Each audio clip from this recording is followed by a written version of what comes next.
Hey everyone, welcome to another edition of the Bolt City Podcast. Dave Palet, Josh Palet, Mario Herron. Again, guys, here we are in June, and man, we start counting the months down and going, okay, when do things get going for real? We want to see what is that Charger roster really like and what's the competition like. And again, you look at some of the teams that people are talking about, and everyone's getting hyped up. And overall, when you say, okay, what are teams going to look like when the season starts and the finished package, you go, can the Chargers possibly add? At least that's what I'm thinking. Can they add? Can they get better? Are there holes on this team where maybe they could get a little bit stronger? So one of the things we always talk about is this team defensively. Can these guys stop the run? It was a major issue a year ago. Can they put pressure on the quarterback? All the stuff that you worry about. And last year, going into the season at this time, guys, we are talking about Khalil Mack and Joey Bosa and the ability for those guys where Mack was aging and Bosa that we want to see play up to his contract. Can they be one of those teams that have two of the best guys to put pressure on the opposing team's quarterback? Right now, Minnesota, and I want to start where you are, Mario, because Mario, again, is in Indianapolis, but soon to be living in Chicago and obviously gives us updates on what's going on with the Bears. To me, Minnesota is the best team in that division. And what I say could possibly affect the Chargers and also affects that division is what's going on with the Vikings and Danielle Hunter. And for me, he's one of the best defensive players in the NFL. He's only 28 years old, and yet there's a problem. He's not going to show up to minicamp. Minicamp starts for the Vikings as we do the show today. He says he's not showing up. He's going to be fined probably about $100,000 by the time the week is over for not showing up. But is he a guy that you would look at and say, I would love to see this guy in a Charger uniform, or is he a guy pass?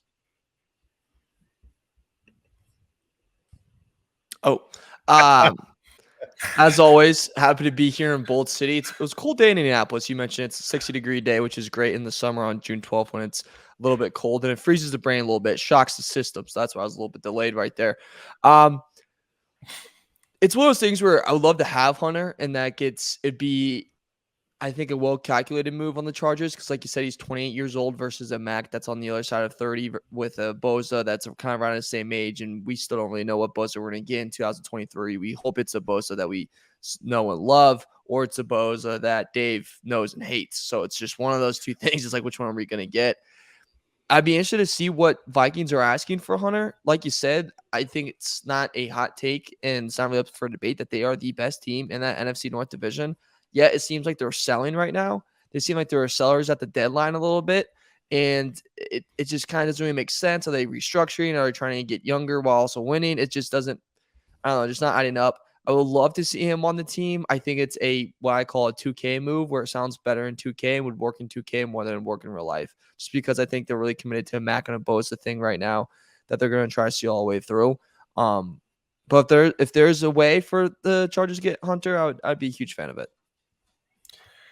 I think Danielle Hunter, right behind Roquan Smith, I'd say is the second best defensive player in the entire division. He's an automatic double-digit sack guy. If he didn't get hurt the season before, he was going to have double-digit sacks again. If you can count on a guy to have 12, 13, 14 sacks, what difference would that make for the Chargers? Khalil Mack, we love Khalil Mack, but like Mario said, he's on the other side of 30.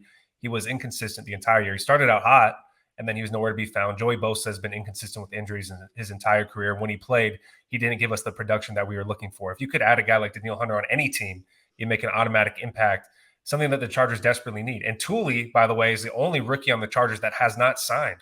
I mean, I don't think it's a very big deal, but it is kind of a deal that he's the only rookie that hasn't signed a contract yet. Yeah, it is a big deal. I mean, we can get into that too on why this hasn't happened. Okay, so here's my deal with the Chargers and why I would be aggressive and make a move. Number one, these trades it's not like it always surprises me when you get a big time player that you aren't ever talking about giving up a 1 or a 2 unless it's a quarterback, right? It's always like, man, I thought the guy was better than a 4, 5, 6, 7 pick, but yet that's always the way it seems to go. So let's say the Chargers make a move. Let's say you trade even a 5 for Hunter, okay? And Hunter now goes to the Chargers. And if I was the Chargers, I think about making this move because Tom Telesco is on the hot seat. And you're crazy to think he's not. Tom Telesco is on the hot seat. Why wouldn't you want to make a move? The head coach Staley is on the hot seat. Why wouldn't you want to make a move? So you sit there and go, well, they're pretty much committed to Khalil Mack and Joey Bosa. How about this move right here? And Khalil Mack won't like it. But at the same time, it's like, do you want to play in the NFL or not? Khalil, we're going to move you. We're going to move you to Kenneth Murray's position. We're going to take Kenneth Murray out, and we're going to put Khalil Mack in. Yeah, your age and what you do and how smart you are, we're going to basically change your position right now, and we're going to change from where you are. Instead of being a pass rushing specialist, you're going to be a guy that's in the middle, and you're going to read the defense. You're going to read the offense, and Hunter will be one of the ends, and Bose will be the other end. Am I crazy? I don't know, man. That's kind of a wild thing to say. It sounds wild. Khalil Mack will hate it. It sounds. Kenneth Murray very sucks. wild. Okay, Murray sucks. Yeah, I don't know, man. Let's Playing be middle honest. He's a linebacker huge is a hole. total different beast. Yeah, I'm not disagreeing with you on that part, but switching a middle linebacker at this part of your career, I don't know, man. If he could do it, he's lucky to have a career. He's lucky to have a career at this part of his career. No, I mean, I don't agree. No. You disagree with me. Okay. I'm not saying you have to agree with me, and I might be 100% wrong. Dude, I'm the same guy. I'll say it right now. The craziest thing I've ever said when it comes to football. And Josh is a witness. He's the only one I ever said it to. I said, Jalen Hurts isn't a quarterback. Make him a middle linebacker. I did say that, did I, Josh? I said the guy's the strongest 100%. Guy in Alabama. Make this guy a linebacker. He'd be insane. But at the same time, I look at playing middle linebacker kind of like a third baseman in baseball. It's just a reaction. It's one step either way, react. And either you make the play, you don't make the play. And for Khalil Mack, who's old and obviously has trouble lasting through a season of getting to a quarterback and putting pressure consistently, he's not the same player he was when at one time he was the best defensive player in football, Whereas I would think about it. I would honestly think about how can you upgrade this defense? And hey, maybe I'm 100% wrong. Crazy idea, but I'm going to throw it out there. I don't know. I mean, if you're Telesco, do you think you've done enough to keep your job? This team doesn't get to where? If they don't get to the AFC Championship game, is that good enough? If they don't get to the Super Bowl, is that good enough? If they don't win a Super Bowl, is that good enough? I mean, at what point the Chargers say, hey, this isn't working? It's been over 10 years now that you've been the general manager, and we aren't where we expected to be. Where do you think he lacks, Tom Telesco? Do you think it's through the draft? Do you think it's through free agency? What do you think he hasn't done in his tenure with the Chargers? I think you could point to – sorry, Mario, I cut you off. I think you could point to every GM when it comes to messing up the draft. Every GM can say, hey, you know what? I messed up here. This guy was available, turned into a big star, and I blew it. Chargers have definitely done that, okay? At the same time, you get a guy like Keenan Allen, which I think buys you a lot of time as a GM. You get Keenan Allen in the third round, ends up being a wide receiver that not only hangs around for 10 years, but has been fantastic and still is one of the best route runners, if not the best route runner in the league. I think that buys you time. Then there are draft picks that you screw up, which he has screwed up a bunch of them. You just mentioned Kenneth Murray. We mentioned DJ Fluker. I mean, there are a bunch of guys down the line he has messed up in the first round. I like Tom Telesco as a guy. Okay, off there, man, I used to know Tom Telesco really well, but forget that. We say this all the time. There are nice guys who are, pumping gas at the Shell station. Doesn't mean you want him as your general manager in the NFL. It's just what it is. Either you can get the job done or you can't get the job done. And right now, I think there are a lot of things that you sit there and you shake your head out and go on, should this roster be even better than what they are? And they are considered to have a very good roster. But guess what? You need results. You can't just be a paper thing. Yeah, I think Telesco has done a pretty good job on the offensive side of the ball. He's drafted Austin Eckler, Justin Herbert, Keenan Allen, like you said, Mike Williams, even though he's been inconsistent when he does play. Like last year, he was very good. Defensively, to me, is where Tom Telesco has really lacked. You look at the Chargers roster right now, you say this is a better offensive team than defensive team. Would you guys agree with that? Yeah, I do. Not even a question. And it's easier to sell to a fan base to have a better offense than defense, too. Fans love offense. 100%. You look at the team right now in the defensive backfield. You have Jasir Taylor, unproven. You have Alohi Gilman, unproven, and then on defense you have Kenneth Murray. We know he's not very good. You have Austin Johnson, unproven, and then you have Sebastian Joseph Day, who to me gets hurt a little bit too much. The defense to me is a huge question mark. I don't know how you're going to compete in the AFC West with teams like the Chiefs, even the Raiders with Jimmy G. I think they could put up points, and then Broncos with Russell Wilson. Who knows what they are this year? A defense to me is where the question marks really stand. The one thing I'll say about Tom is, as a Chargers fan, and as you've seen him kind of go through from this Rivers era to about 5-second Tyrod Taylor era, and then to this Justin Herbert era, is that there was never a point where you could kind of say like the Chargers are tanking, right? Like it always felt like they're a competitive team. At some points, we always mentioned the 06 team, even last year's team, where they're kind of always a threat to make the playoffs, to make a run in the Super Bowl, to make some type of chaos. Now, whether that's happened or not, that's something obviously you can attack. I think Tom Telesco's biggest problem is just still his hiring of coaching. I think that's just been the problem for him. I think he's made not every right move, but I think he's made a lot of great moves to build a successful team, to build his team, and to make sure that they're on the caliber that they need to be in order to win.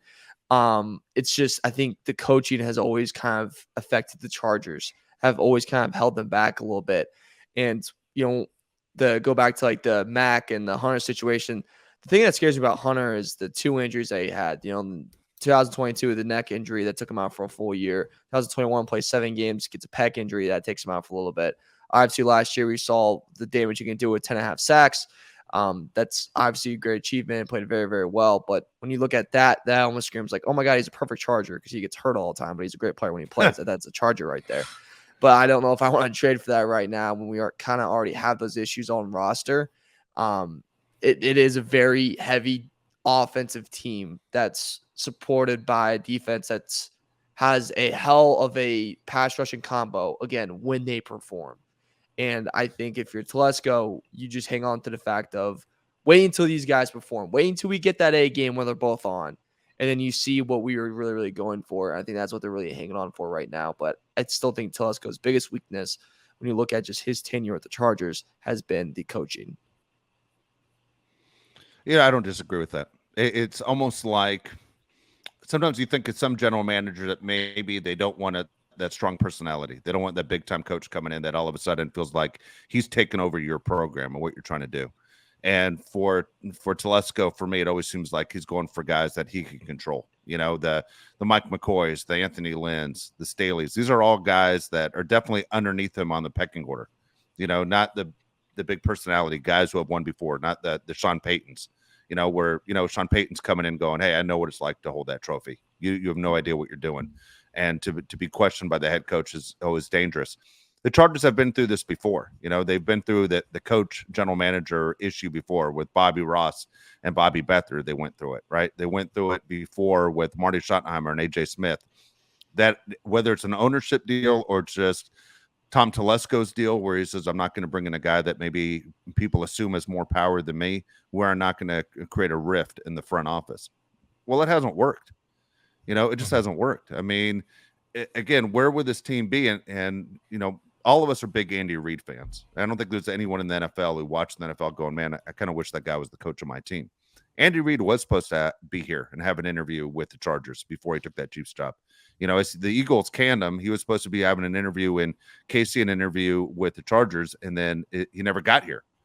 And so, like that kind of guy, that kind of name, a Super Bowl type coach, and you go, will the Chargers ever be that team that says, hey, you know what? The coach is an important part. The head coach is an important part on what they do. Even when they went for Marty Schottenheimer at the time, it was kind of considered a gamble because he was, the winningest coach never to be in the Hall of Fame, over 200 wins.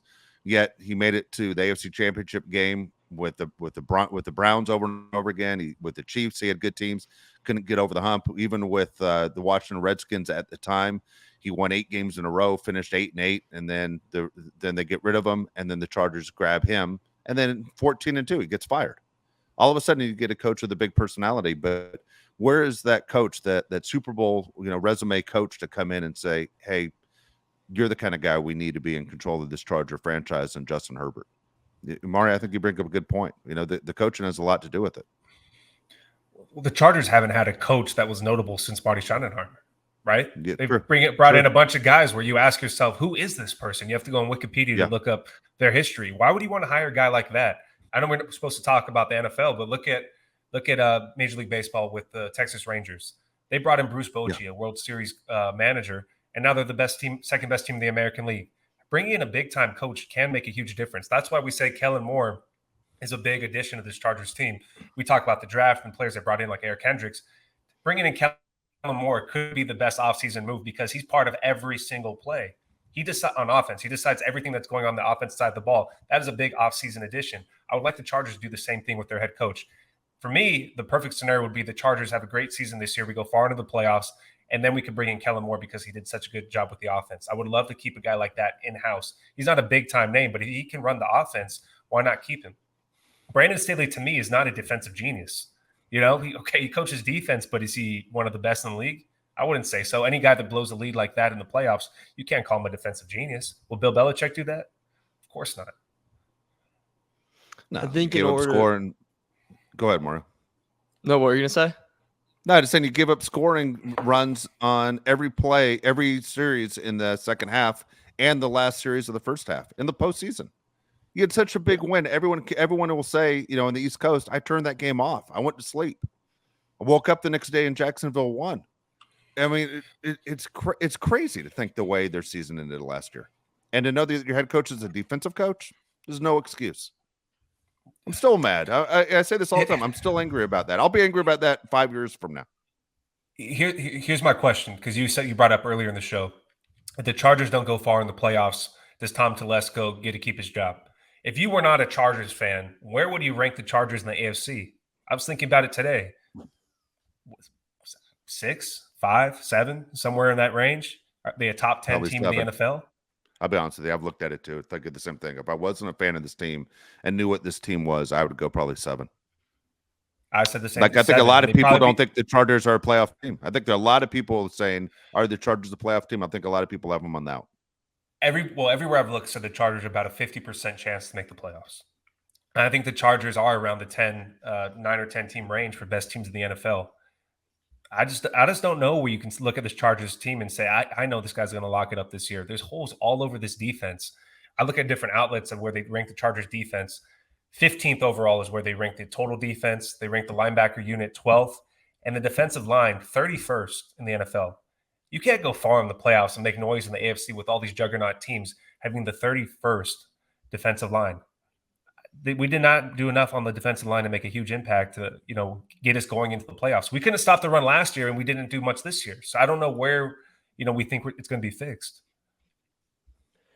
I think the thing too, though, Chargers are in a spot where, especially in the time of year we are in right now, is it's very hard to look at a team, break down a team that's very clearly the second best in their division, right? Like, Chargers are very clearly second best to the Chiefs. Like, Chiefs, obviously, they own the AFC West. Like, it is what it is. They own the NFL. I think they do. Like, that's the team to beat, right? Like, you know, they always mention, like, who's the team to beat? They're the team to beat. That's who you have to go through. That's if you want to see light at the end of the tunnel, you gotta get through them. So it's just kind of one of those things. I think before a season, it's very hard to know how good of a team is when they haven't gone over that hump and they have that big giant right there in their division. So it's very hard to kind of test that. And other teams are kind of in that same spot. You know, the Dolphins are kind of in that same spot, right? With the Bills, you have the Cowboys, right? How do people see the Cowboys? Well, the Cowboys aren't the best team in the division. Are they a good football team? Yeah. Do I think they're going to go far in the playoffs? Probably not. But it's also hard to kind of capture of how good a team they are because they have the best team in the NFC in their division. And again, is the team that you have to go through to get to the NFC. Now, where do I think the Chargers fall in the AFC? It's very hard to say. Like, I think top 5 they could. Obviously, you have the Chiefs. Obviously, you have the Bengals. Those are our top 2. I do think they're a better team than the Ravens. I do think they're a better team than the Dolphins, but I am not a big Dolphins guy. I know you guys are. I am not that high on the Dolphins as some people will be, but, you know, are they better than the Jets? We don't know that. You know, we don't know. I don't know. Like, does Mac Jones suddenly get turned around this year? We lost to the Jags in the playoffs. Should Jags be above the Chargers? So it's little things like that. It's like, what's going to be answered and what the hell is Trevor Lawrence going to be? Yeah, to be honest with you, I think Jacksonville has an easy road. I mean, they're in a horrible division, right? Well, I think most of the divisions are laid out. You know what kind of teams are. The Jets, like you brought up, Mario, are, you know, really don't know what they're going to be. I think we have 2 teams in our division where people don't know what they're going to be, with the Raiders and the Broncos. I don't think anybody could tell you what the Raiders and Broncos are going to be this year. They both could be freaking horrible, or they both could be pretty good. So that's one of the big things too, is we're with a great team with the Chiefs. We're also with 2 teams that have big question marks with them. No, you're absolutely right. I mean, look at Jacksonville. They're probably going to end up hosting a playoff game. They should win that division, no problem at all, right? You have no idea how good they are until they have to face real teams in the postseason, but Jacksonville should roll. I mean, they have 6 easy wins on their schedule just from inside their division, right? They should sweep the Texans. They should sweep the Colts. They should sweep the Titans. All of those teams are struggling to come back from being terrible. The Colts have a terrible roster and major problems with even players gambling. The Titans roster is awful, with a new general manager who's trying to clean house. Amazing that Derrick Henry's still there. And then you look at you look at the Texans, who are basically brand new with a rookie quarterback, trying to figure out what they're going to be. Now they might not be good in a few years, but right now they aren't expected to be good. So Jacksonville should have a decent schedule, but the argument's going to be how good is Jacksonville really? And don't be surprised if Jacksonville ends up with really the number 2 seed in the AFC playoffs, because the competition's not very tough for Jacksonville this year. But again, just going to your point, Josh, if you put the Broncos and the Raiders in that division all of a sudden, I think there's some questions like, are the Broncos better than Jacksonville if you had to face them twice? Is Jacksonville better than the Raiders? All of a sudden, that division, a little bit more question marks than what you have. But in the end, you have to go through these teams. I mean, the Chargers more than likely are not going to host a playoff game this year. Yeah, they should be in the postseason, according to the three of us. But the chances are you're going to have to win all those games on the road again. Well, it's very possible that the Jaguars could have 6 games in their division against rookie quarterbacks. If Will Levis with the Titans, CJ Stroud with the Texans, and then completely drawing a blank right now. What's the team I'm leaving out? Anthony Richardson. The Colts with Anthony Richardson with the Colts. That's totally possible. And the Jaguars already have a really good defense. They could just sweep through that division like the Chiefs have done to the AFC West. And I think they could have the number 1 seed. I think it's totally possible the Jaguars could be so dominant in that division that they could have the number 1 seed, which would be crazy because nobody would tell you that the Jacksonville Jaguars are the top team in the AFC. So I don't know. It's just a lot of question marks with the AFC. So many good quarterbacks, like we talk about every show. Justin Herbert, to me, though, I think is right there towards the top as a guy that can win the MVP this year. So I think that's the big advantage the Chargers have is we have a great quarterback. So I would never count out the Chargers. One thing to go off your point, Josh, about Jaguars could having the best record. If you're a gambler but not playing the NFL, maybe look at some type of book and want to find best record. This is also a team, like we said, in a very crappy division. They also faced the Buccaneers, the Panthers, the Falcons, and the Steelers, who, again, not high on, like not the best team ever. Those could all be wins. Those all could be very, very easy wins. And I just found out that my birthday is on a Saturday this year, so that's pretty sick. That's good to know. I'm looking at that schedule. So that's something like if you want to take a little sprinkle on like the Jaguars having the best record, like that very much could be a thing in their future, could be a thing that could happen to them. They face Ravens late in the year. Well, let's look at history. Ravens are pretty banged up pretty late in the year. They have Titans late in the year. They have, like I said, Panthers. Like it's not out of the ordinary that they can win and have the best record. Saints, Niners at home, which anything can happen in your building. Who knows? And they play the Bills in Europe. I mean, that's a home game for them, baby. So like that could be another kind of big win for them. So that could, if you're a gambler, maybe keep that in mind. Jaguars, best record in the AFC. If you're a fantasy football player, Trevor Lawrence might be a good pick right there to be your quarterback. Wait, no. He can't be good because he sucked against Bama. Yeah. Trevor Lawrence? Yeah. He killed Bama. He did kill Bama. I'm thinking of wrong QB. Never mind. I was at that game in San Francisco. It was terrible. So we can talk about the Jaguars. A little weird thing today that happened. James Robinson gets cut by the Patriots. He just signed a deal with them. To me, James Robinson a couple years ago was a pretty freaking good running back. Now he's without a team. He's been on 3 teams in the last year and a half, and less than a year, and he is nowhere to be found. What do you guys think about that? Do you think anything weird's going on there? Well, first thing in my mind, is he better than Joshua Kelly? Of course he is. You know they answer that question. Well, there you go. Bring him in. Josh, you say it. That's what I'm saying. You say it almost to every single show. You can't stand that they have no backup for Eckler. Would you bring him in? I would, and I love Austin Eckler, but to me, running the ball, Austin Eckler is not that great. And overall, if you're going to talk about a great player like football player, I think he's one of the best in the league because he does a little bit of everything. But like running the ball wise, I don't think Austin Eckler makes people miss all that often. I would love to see them bring in a guy like James Robinson that will make people miss because Josh Kelly doesn't do that at all either. Chargers definitely should get another running back, though. If it's not James Robinson, bring in somebody, man. I know it's not going to be Dalvin Cook, but anybody would help. Shout out James Robinson. He carried me in fantasy football his rookie year. The guy was a freaking animal. Dude, he was so good. But to your point, it's like that. It's a running back thing like all over again. Saquon Barkley is talking about too, how like, guys didn't even get a chance to test the market and just franchise tag. But it's just crazy. Like here's a guy, sound like Chris Collinsworth, But here is a guy that his rookie year was very, very like a very talented guy. I believe he was like top 3 in rushing yards his rookie year. And he was like that sleeper guy. Like, this guy's a sleeper stud. Jaguars draft ETN in the draft next year because he's best pals with Trevor Lawrence. And it's like, is this guy just going to get kind of forced out of there? Like, he's just going to kind of get the boot. And then he goes to New England and you think, okay, this is, he's going to get fixed, not get fixed, but guy pop off New England. New England cuts him. And the first thing I went to is like, is this to make room for Hopkins? Is this some type of cap saver? Go, hey, we're going to take that money, use it for DeAndre. I don't know. Something really interesting, but if Chargers want to go after him, go after him. I'm glad you brought up DeAndre Hopkins. What the hell is he doing? Don't come out here and tell me that you want a winning team with a good quarterback that's going to spend money and not be a situation like you had with the Texans. And now you're jumping into an exact situation that you had with the Texans, with the Patriots, or the Titans. What the hell is he doing? I don't understand anything that DeAndre Hopkins is doing late in his career when he only has a few years left. He's sitting there trying to play the game, right? He's playing the contract game is what he's doing. He's trying to show if somebody wants to be over here, maybe a team I really want to go to, shows interest. I mean, my mind is he wants to be a Buffalo Bill. I think that would be his dream scenario, was him to play with the Buffalo Bills, to have Diggs on one side, have him on the other side, have Josh Allen. I think that's his goal. I mean, wouldn't that be the perfect scenario for him to go to the Bills? Yeah, but why would you go to the Titans? Why even waste your time? Why would he even waste your time going to Nashville? Yeah. I told you, we already talked about this. Me and Dave already talked about this. It's like trying to make your ex-girlfriend jealous by hooking up with the ugliest girl you've ever seen in your life. That's not going to make her jealous. So why would you do it? That's what he's doing by visiting the Titans and the Patriots. They're ugly chicks. Yeah, they are. Well, they're all beautiful, but yeah.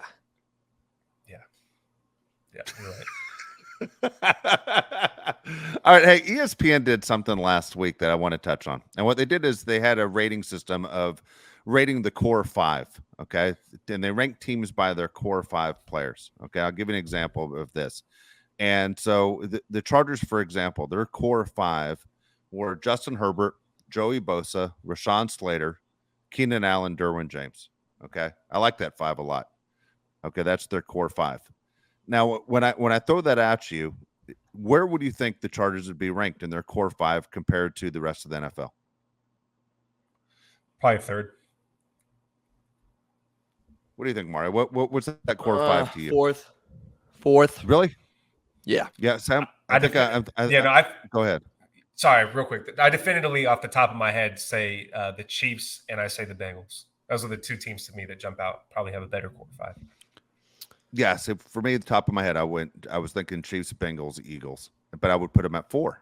Would be probably for me is where I would have them somewhere in there. So I'll give you what the rankings are. The Chiefs are number 1, okay, and their core 5 are Mahomes, awesome, Travis Kelce, Chris Jones, Creed Humphrey, the center, and guard Joe Thuney. Okay, that's their core 5. Here's the deal. Their top 3 are ridiculous, right? Mahomes, Kelce, Jones. You can't compete with that. Yeah, you can't. Their top 3 are insane. Number 2 Arguably is the number Bengals. 1 in every division. Yeah. Sorry. Number 2 is the Bengals. Of course, the big 3 there. It's going to be Joe Burrow, Jamar Chase, T. Higgins. All right. The Eagles, everyone says, has the best roster in the NFL, and they just killed it on the draft. On paper, at least, they killed it on the draft. But here's the Eagles, who I might have, to be honest with you guys, even higher than what the Bengals are. But they have Jalen Hurts, A.J. Brown, Lane Johnson, Hassan Reddick, and they have Darius Slay, okay, as their guys. Those are your top 3 as far as what they have mentioned. Dolphins are number 4. Bills are number 5. Now, here's the issue. The Chargers are number 7. Okay, they fall all the way back to number 7, according to this ranking system. And number 6 bothers me, and I try not to ever play the homer game when we do this show, because obviously we're cheering for the Chargers, but the Dallas Cowboys are number 6. Okay, so the Cowboys 6 are Dak Prescott, Micah Parsons, CeeDee Lamb, Zach Martin, Trayvon Diggs. Any opinion? No. It's just wrong. It's just wrong. Dak Prescott's debatable top 10 quarterback, so why would you list him as a core 5 of a top 6 team? Doesn't make any sense. Yeah. When I saw it, I played the game of how many receivers would I take over CeeDee Lamb, and I had 1, 2, 3, 4, 5, 6, 7, 8. 9. I had 9 guys I'd take over CeeDee Lamb as a wideout. The only one I think that is without question, a top 3, I would say would be the Parsons, and then Indy legend, Zach Martin. Zach Martin's in the great. respective spots, yeah. But other than that, yeah, I'm with you. And Diggs gets a lot of picks, but Diggs gets beat a lot. A lot he gets beat. He to me he's Home run he's an strikeout. Alabama guy. Yeah, he's a home run strikeout guy, but you can't be a home run strikeout guy to me if you're a cornerback. And so you look at Diggs and people look at the numbers and go, the guy makes a lot of picks. Look, it's exciting. Again, if you're one of those guys that as a football fan, you just follow the ball, Diggs makes a lot of mistakes. Where I think if you're a diehard football fan, it would drive you crazy if you just pay attention to him every single game on how many times he does make mistakes. Dak Prescott's, I'm sorry, he's not that guy. If Dak was on another team, we wouldn't be talking about Dak and he wouldn't be getting the publicity that he gets. It's because he's on the Dallas Cowboys. I would definitely take the Chargers core 5 over the Dallas Cowboys. And I don't think that's a homer pick at all. I don't understand that one at all. Yeah. I think if I want to go through the Chargers top 5, I would swap out Joey Bosa for Austin Eckler. Joey Bosa didn't play. Austin Eckler did. He had 20 more touchdowns. He has to be in your core 5. And the team that gets hosed that you haven't named yet has to be the San Francisco 49ers. I would probably take their 5 over any team in the NFL. They have Nick Bosa, who's right there as the best defensive player in the league. Trent Williams, best left tackle maybe in the history of the NFL. Christian McCaffrey, George Kittle, and Fred Warner. They don't even have Deebo Samuel in their top 5. How is that team not in the top 3 as a core 5? You know what they don't have, though? They don't have a quarterback. That's why. Yeah. That's why I think it is. The quarterback's not in the top 5. They're the only team in the top 10 without the quarterback mentioned. I thought the core 5 was who has the best 5 players. Yeah, but I'm saying they're the only ones with that. Well, it just says they're the only team in that top 5 that doesn't have a quarterback listed. In the top 10, I should say, in their core 5. Yeah. But I don't think I'm just saying that's what they did. The San Francisco 49ers. Dude, the NFC is so bad. They could throw out Purdy, they could throw out Lance, they could throw out Darnold. They're still going to have a big time winning record. That's how bad the NFC is this year. I don't think it really matters for them. But when I look at the core 2 of the Niners, that makes me like they're 10 right now, and above them, for people that don't know, 9 Ravens, 8 Jets. Wait, read the Ravens guys. Read the Ravens guys. I think the Ravens are pretty impressive. If I was a Ravens fan, I'd be pretty upset that they're number 9. Okay. Lamar Jackson, Mark Andrews, Marlon Humphrey, Roquan Smith, Ronnie Stanley. Yeah.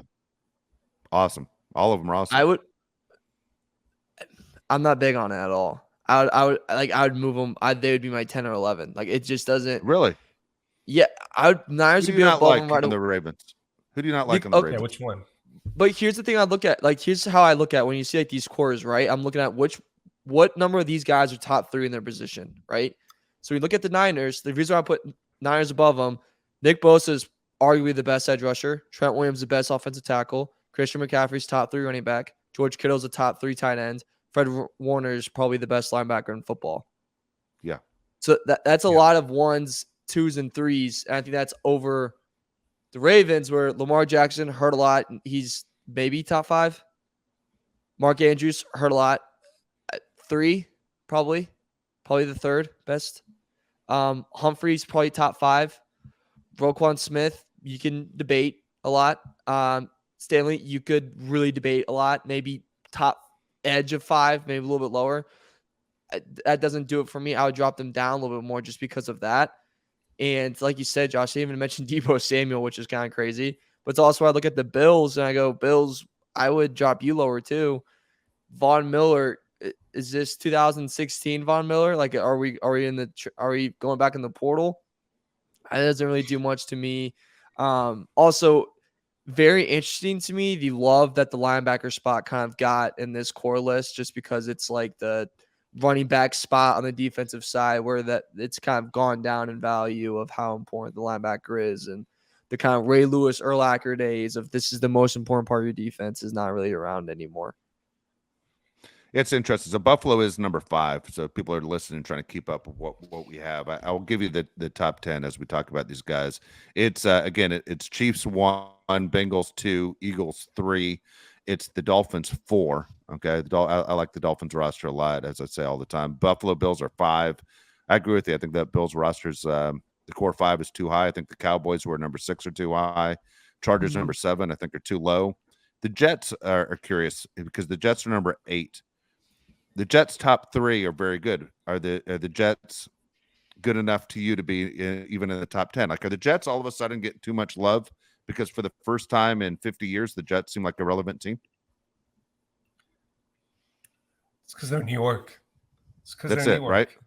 I mean, they Yeah, have the same thing for the Cowboys because they're Cowboys. the only player in their core 5 that's a top player is Sauce Gardner, right? I mean, like the best at his position.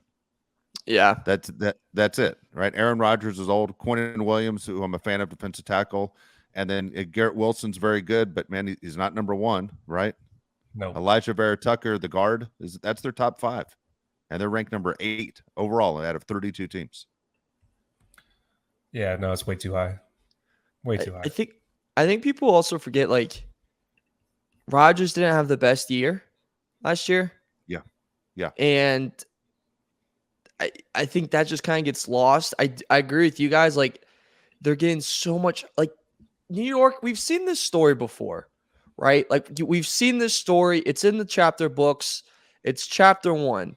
You get excited. You get hyped up. You think this is it. You got a new boy in town and he looks pretty, but it's not going to work out.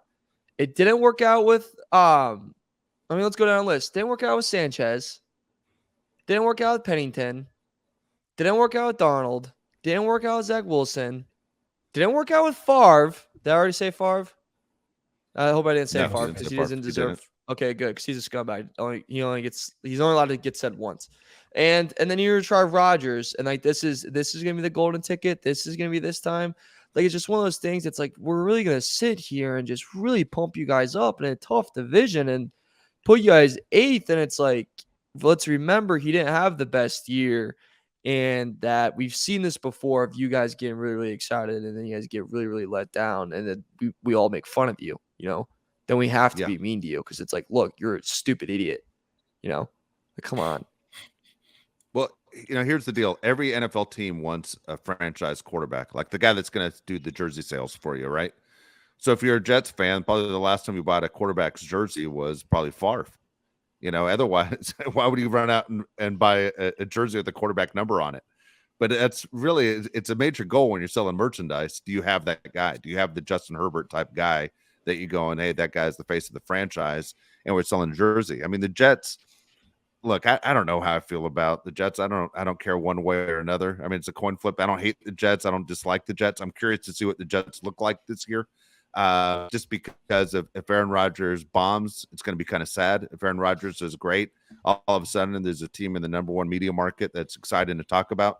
The Jets are going to be a curious team to watch. I'll probably watch a lot of their games, especially at the beginning, go out of my way to see what the Jets are doing. But the Jets haven't done anything since before I was born, Mario. That's a long time. Yeah. Think about it.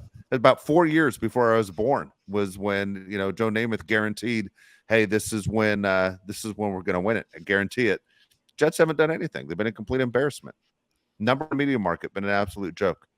And that this is the year that all of a sudden Jets fans think, hey, we're going to win it. It's been over, 50 years. We're going to finally win it. Okay. Yeah, they're annoying. The Jets fans have always been annoying. They're still the 3rd best team in that division. I think they're the 2nd best team in New York City if you're going to go with the Giants and the Jets. I still think the Giants could be better than the Jets. Nobody knows what the Jets are. If you look at the Jets roster, you'd have to say they have the most injury history out of any team in the NFL. I don't even think it's that close. Every guy on that roster gets hurt every year, it seems like. So it definitely could be possible the Jets could be injured all season. Yeah, let me ask you, is that the best division overall in football? Without a doubt. The AFC is the best division in football. I mean, the Patriots aren't supposed to do anything, but otherwise you have 3 teams there that every one of their fan bases believe their team's going to win the division this year. Dolphin fans, Jets fans, Bills fans all believe they're going to win the division. I think it's the best division. Yeah. I think it's the 4 hardest road environments. It's going to be hard as hell to play in New York. It's going to be hard as hell to play in Buffalo. You're going to sweat your balls off in Miami, and then you have to go in Belichick's Thunderdome. So all 4 of those, like, those are crazy. That's crazy hard times, crazy hard wins. So yeah, to me, that sits top. AFC East is probably the best division in football. But I Mac kind of Jones, like guys, that. he's I so like that good. question. Don't pull that stuff. I kind of like that whole deal that you just brought up. Hardest road environment. I think there are people in the AFC North that would disagree with you. I think they'd say you don't want to come to Pittsburgh. You don't want to go to Cleveland. You don't want to go to Cincinnati. You don't want to go to Baltimore. I think the I don't NFC know. East would be an argument too. Yeah, it's true. Yeah. I don't know anyone And- that's feared going into Cleveland though. And so, I'm just saying you aren't getting a lot of fans from visiting teams going to Cleveland games. Like it's an all Browns fan group. You know what I'm saying? True. Yeah. And Yeah. I don't know. I mean, I can't tell you. I don't know. I'm just curious. It's an interesting topic that you bring up there. Which one's the most feared as far as traveling? You bring up the thing with Miami is so unique because every other team you're freezing. You're right. Depends on the time of the year. With the wind that goes on in MetLife Stadium, Buffalo could be snowing like crazy. You don't know what the hell's going to happen. New England has a combination of the wind and the snow and the cold weather, and then all of a sudden you go to Miami. And if you face Miami in a division rival game in September, dude, it's 100 degrees with the humidity. That's insane. You aren't even prepared for that. Your body's not prepared for that unless you're a Dolphin player. It's bizarre. It's true. Makes no sense. Makes no sense why they're in that division. That's why I always say, man, if I was like a kicker in the NFL, I would literally look for which team plays in good weather outside and which team plays inside domes the most. You know, why would you want to put yourself in a situation where the weather is not going to be a factor making kicks or not? How are the Dolphins? Yeah, sorry. How are the Dolphins not in the AFC South or the NFC South? They're the most South. It's all team screwed in up. all of the NFL. Yeah. It's all screwed up. I mean, Yeah, the Colts are in the AFC South, and it's like, why are they in the AFC South? That makes no sense. They're northern part of the country. The Rams were in the NFC West forever, and they were in St. Louis. Yeah. You know, Well, they're still there. the Niners were like you know what I'm saying? The Niners were like, geez, man, every time we play a road game, we have to go crazy far. It was insane. The whole thing was ridiculous. The NFC West. Now I'm gonna date myself right here, Mario. Used to be like the Niners, the Rams, the Saints, and the Atlanta Falcons. That was the NFC West. Makes zero sense. You know? Nice. Was that during Korea? That was look at that. That's where we're going. Well, all right. Hold on a second. Kansas City's in the AFC West. What's up with that? Yeah, that's true. It's all the way in Missouri. Yeah, you guys don't remember, but the Seattle Seahawks used to be in the AFC West. Do you guys know that? Wow. Well, at least they're in the West. At least they were in the West. But, I mean, they were in the AFC. They weren't even in the NFC. Do you think they would ever realign the divisions, or they just built up too many rivalries? No, they would. It used to be 3-3 on each side. Now it's 4-4. You look at the old NFL logo, the NFL with the stars, and then the stars represent the divisions. Hold on, I got another one for you. Hold on. Dallas Cowboys. Hold on. The Dallas Cowboys are in the NFC East. Yeah, that makes no sense. What are we doing? Does anybody have a map out there? The Arizona Cardinals used to be in the NFC East. Then Arizona Cardinals were in the NFC East. Just don't even call it the East. Just call it like some other name. Like baseball has the Central. Just call everything the Central. It makes no sense. That does clear that. I kind of like that. It's the Central. Okay, would you be in favor of doing this since we're on the topic? Would you be in favor of doing this if you're all of a sudden Paul Tagliabue says, Mario, I'm confused. What would you do? Would you be in favor of saying, yeah, it's Paul Tagliabue. That's going way back. Roger Goodell. I was thinking of it when Tagliabue is the one that Tagliabue is the one that changed it, I believe, to the 8. That's why it was on my mind. So here you go. Because Pete Rozelle would say, no, here you go. What if Roger Goodell called you, Mario, and said, Mario, this is what we're going to do. We're going to get rid of divisions altogether. We're just going to go AFC, NFC. No more facing teams 2 times a year. We're just going to put the top so-and-so teams in the playoffs depending on the record. And we're going to try and balance your schedule out every single year. It's going to rotate around. Would you be in favor of that, getting rid of the divisions and not facing the Chiefs twice a year or the Raiders twice a year? First off, I'd just like to say that, Josh, how close were we to getting a first-hand account of World War I with Dave and all this stuff out? I just told you Joe Namath won before I was even born. Number 2, dude, I will die on this hill. I'm a big division fan. I love You the like playing twice a year. like I'm it? obsessed with it. I love it. Like, dude, it built rivalries, and now you're to the point like Eagles Cowboys is a huge rivalry, and like that wouldn't be if you kind of took that away. And Bears Packers huge rivalry. You have Baltimore versus Steelers. Like that stuff's built up now. I think that's great. I think it's fun stuff. I'm too big of a fan of it. I don't want to get rid of it. I understand the argument though. I think, okay, what if you did this? You play the same 3 teams every time, but you just alternate home and away like they do in college football. So you still play the Broncos, the Chiefs, and the Raiders. You just alternate home and away each year. And then you bring in 3 new opponents every season. Would you not do that? No, I think it's still bull like crap. I think it's ridiculous, dude, how the best teams can't make the playoffs sometimes. And that's with every sport, especially baseball. It happens all the time where good baseball teams don't make the playoffs and you get some trash team from the AL Central that gets in there. They need to fix it. The best teams need to make the playoffs. I kind of like what soccer does with the Premier League. Like, dude, if you suck, you're like going to a different division. Like, get out of here. I think it's great how they do that. Like, you really have to ball out.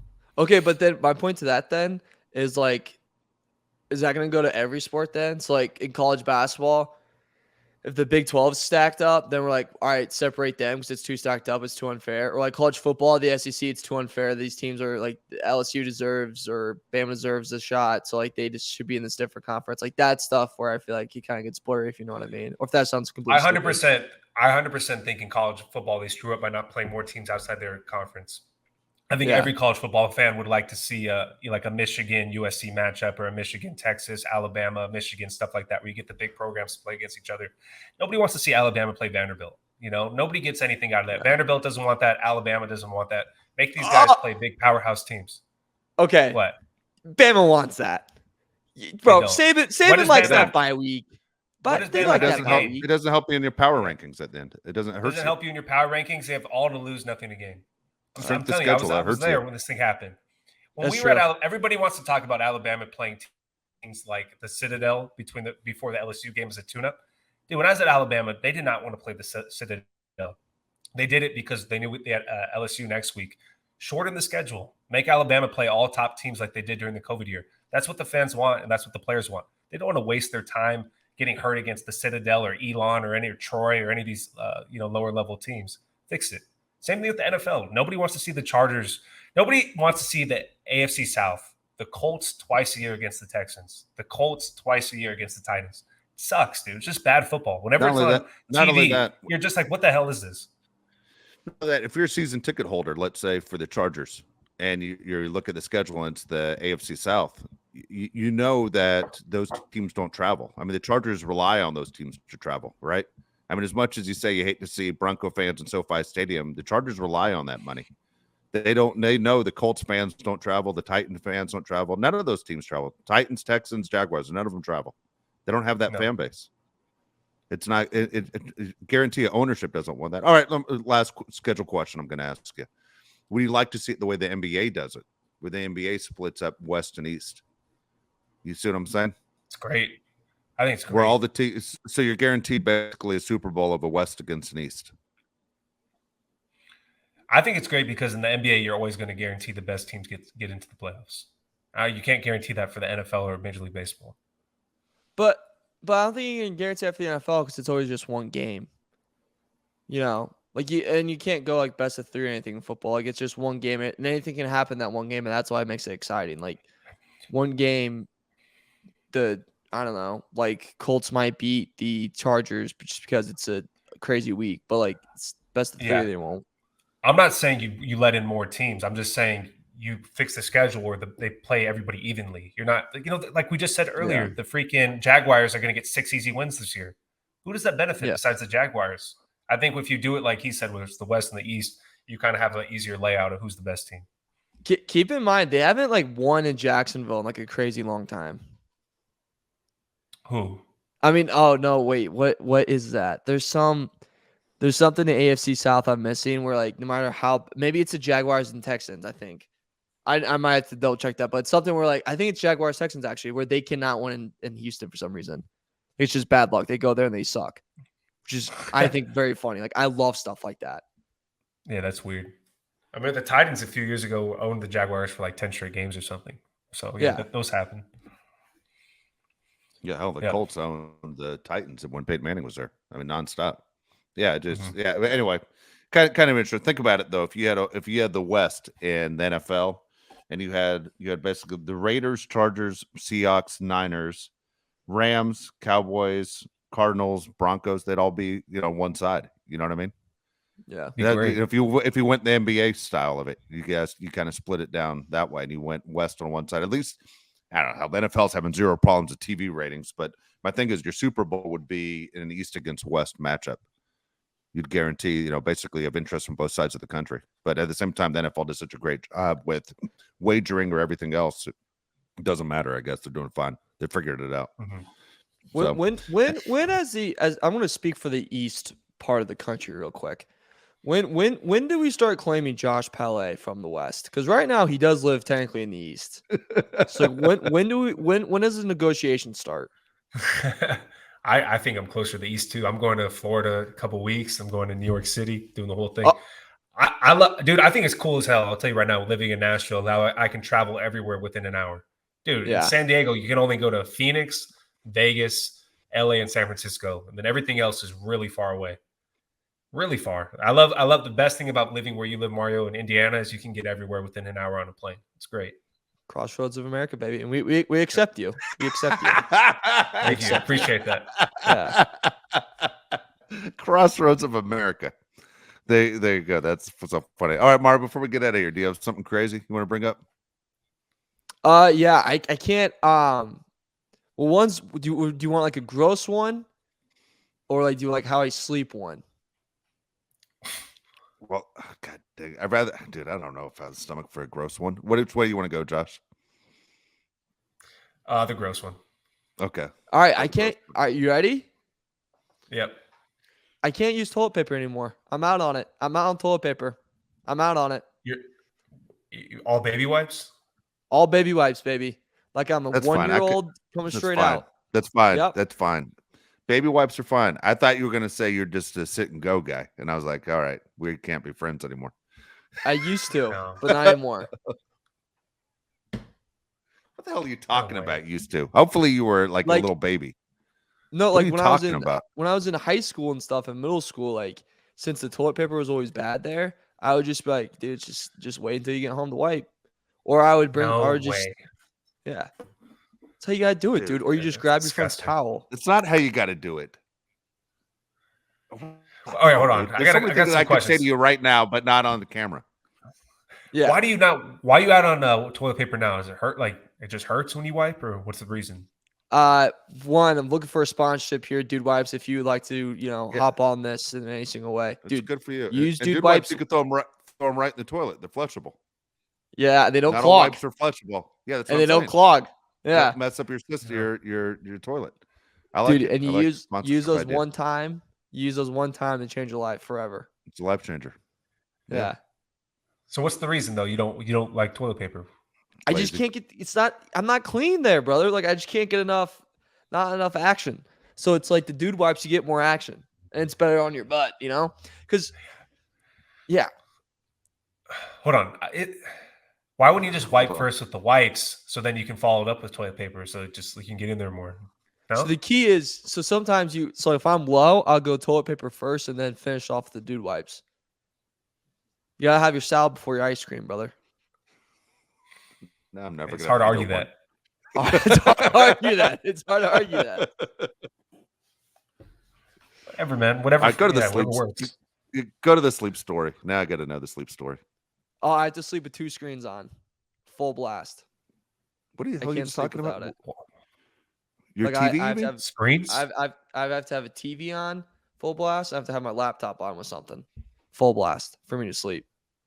That's terrible. I can't sleep. You're like a psychopath. Yeah, that's. I know. You are. Yeah. Trying to silence the voices in your head. What's going on there, dude? Yeah, so that's a good point. What are you talking about? It's horrible for your brain. You're not supposed to. Yeah, do this. like really, really bad. Is it really? Yeah, it is horrible. You're why? Literally, you aren't because, dude. Because your brain's still working when you're trying to sleep. Yeah, you aren't getting full rest. I used to do the same thing, Mario. It's a nightmare. I don't know why I used to think I could leave the TV on and retain information. You can't, but it will mess up your brain. Like that, you are not getting full rest. You got to get to a certain point of REM sleep. If anything, you can have like a sound machine on that plays like waves or wind or whatever the hell you want. but you aren't supposed to have any kind of words or anything. So You I have a thought problem sleeping, Mario? not You really. have a problem going to sleep? So then why just turn it off? I can't do it. As soon as it turns off, I start to tweak. You should take some like melatonin or something. Start to tweak or something. Dude, I don't know. I thought I was getting ahead of the curve, but like if I put it like sports on, I'm like, dude, so I'm getting sports in my sleep. Ahead of the curve. You aren't. But yeah. Yeah. Is it curb or No, curve? It's one of those. It's curve. It's curve. I remember I It's curve. mentioned to my I remember I mentioned to my therapist, and she goes, "This was really funny." She's like, I mentioned my therapist. Yeah, go ahead. she goes, "How often are you in quiet?" I was like, "What do you mean?" She was like, "Take me through your day. How often are you in quiet?" And I was like, "Well, in the car I blast music." And she goes, "What do you do out of the car?" I'm like, "Well, out of the car I usually turn something out of my pocket, and I walk into my house. And then like if I'm eating, I have to have something on. And then I like do too. if I'm showering, something's on." And she's so you only have noise on. Like I only have noise. Yeah, I do too. Yeah, I do too. I got fall some- into and the a lot same of thing. times, yeah. I did the I same get thing. fatigued though. Yeah, I hate it. One of the things I have to do is I have to start my morning quiet. Because if I start listening to a podcast or anything, I feel like I'm rushed. But it's just Really? me. but not Yeah. me. Yeah. I used to drive to I work turn- 45 minutes in the morning. I used to do it completely silent just because I knew my whole rest of my day is going to be noise. Good That's for psychotic to you. me. That's pretty impressive. Yeah, not me. I need instant simulation. Like I turn the TV on immediately or look at my phone right away. Right away. Otherwise, Which they say is tell you really what- bad. yeah, I do right away. And then I regret when I look at Twitter when I'm not even focused and I start responding. And I'm like, what the hell did I just write? Oh, But then like I'll say this, like my wife drives my truck. All of a sudden I get in the truck and the radio's been turned off. I'm like, that's Mhm. crazy to me. That you have nothing on while you're driving. Yeah. That's bizarre That's to me. weird. Dude, that drive makes it I'll do seem that. 20 times longer if you have nothing on. You gotta have if I have a something big thing, if I have a big day coming on, I have to think about what I'm about to do. Like I got to plan it out in my head. Because if I listen to a song, I'm not thinking about anything but the song. To me, it's just a me thing, though. Yeah. See, I have to listen to something to get myself going creatively. Like if I have something, I'm like, I have a show. I'm like, all right. Like before I do this show, I have to listen to someone else's show and be like, just listen to it. Like, all right, I'm getting my creative mind. This is part that sucks about this part I like about it. And then I get in the moment. Yeah. There you go. All right, we'll be back next week. We'll come back. We'll talk hopefully more Charger football with you. Again, this is the time where things are starting to slow down a little bit in the NFL. There are some teams that started telling you about what's going on with the Vikings. There are going to be some names that all of a sudden guys aren't going to be with teams, just like we told you about James Robinson today. Things are going to surprise you a little bit, but can't wait for the season to get going. Again, we're about 6 weeks away from training camp, and then we are full blast, see what happens, and always the surprise names of guys who get cut or traded from teams that we didn't see that coming. But we'll be back in a week or so. Again, thank you for the comments on YouTube. Surprisingly, a lot of people agreed with me. They'd rather win the Heisman Trophy or win, that be in the Hall of Fame than win a Super Bowl. So that felt kind of good. I kind of felt justified a little bit. Selfish helps sometimes. Again, thanks for watching on YouTube. Leave comments. We love to read them. And again, thanks for listening to the Bolt City podcast through the Odyssey app. For Josh Palet, Mario Herron, I'm Dave Palet. We'll see you next week, everybody.